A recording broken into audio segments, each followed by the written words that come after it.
বিজেপিতে যোগদানের জল্পনা বাড়িয়ে মোদীর দরবারে অধীর চৌধুরী। স্বরাষ্ট্রমন্ত্রী অমিত শাহ যখন কলকাতায় বদলের কথা বলছেন, ঠিক সেই সময়ে দিল্লিতে প্রধানমন্ত্রী নরেন্দ্র মোদীর বাসভবনে গিয়ে বৈঠক করলেন প্রদেশ কংগ্রেসের প্রাক্তন সভাপতি অধীর রঞ্জন চৌধুরী। সামনেই পশ্চিমবঙ্গে বিধানসভা নির্বাচন। 2026 সালের নির্বাচনের জন্য ইতিমধ্যে দল গোছাতে শুরু করেছে রাজ্যের শাসক বিরোধী দলগুলি। এমন আবহের মধ্যে নরেন্দ্র মোদীর বাসভবনে গিয়ে অধীর রঞ্জনের বৈঠকের খবর রাজ্য রাজনীতিতে তোলপাড় ফেলে দিয়েছে। জল্পনা, তবে কি 26-এর বিধানসভা নির্বাচনের আগেই বিজেপিতে যোগ দিচ্ছেন অধীর রঞ্জন চৌধুরী? আর দলে তার যোগদান বিধানসভা নির্বাচনের আগে বিজেপির জন্য বড় তুরুপের তাস হতে পারে। তবে অন্দরের খবর, দুদিন আগেই দিল্লিতে কংগ্রেসের ওয়ার্কিং কমিটির বৈঠকে বিভিন্ন রাজ্যে বাংলাদেশি বলে বাঙালি পরিযায়ী শ্রমিকদের হেনস্থার সমস্যা নিয়ে কংগ্রেসকে সরব হতে হবে বলেছিলেন অধীর রঞ্জন চৌধুরী। সেই নিয়ে তিনি নরেন্দ্র মোদীর সঙ্গে বৈঠক করলেন নাকি নেপথ্যে অন্য কারণ রয়েছে তা নিয়ে ইতিমধ্যে জল্পনা তৈরি হয়েছে। বিশেষ করে এপ্রিলে রাজ্যসভার একাধিক আসনে নির্বাচনের আগে অধীর মোদীর এই সাক্ষাৎ নিয়ে চর্চা শুরু হয়েছে।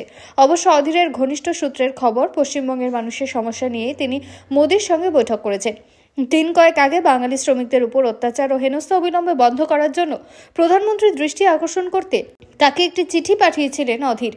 কয়েকটি সংবাদ প্রতিবেদন দাবি করেছে, মার্চ এপ্রিল মাসে বাংলায় ভোটের আগে মঙ্গলবার নয়াদিল্লিতে সরকারি বাসভবনে প্রধানমন্ত্রী নরেন্দ্র মোদীর সঙ্গে কংগ্রেস নেতা অধীর রঞ্জন চৌধুরীর বৈঠকটি বিশেষ তাৎপর্যপূর্ণ।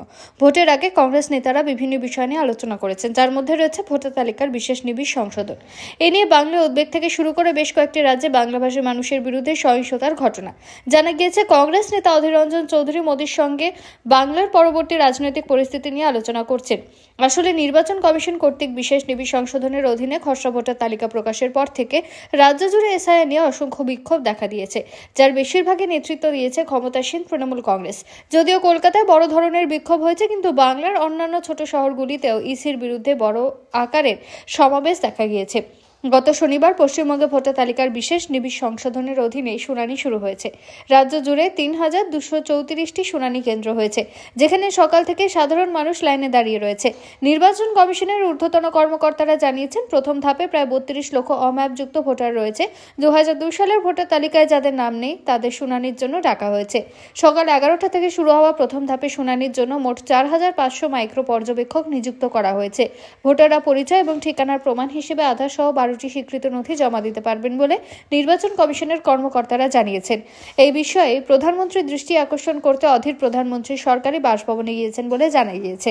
ভিডিওটি ভালো লাগলে লাইক করুন এবং আমাদের ইউটিউব চ্যানেলটি সাবস্ক্রাইব করে আমাদের সঙ্গে থাকুন পরবর্তী আপডেটের জন্য। ধন্যবাদ।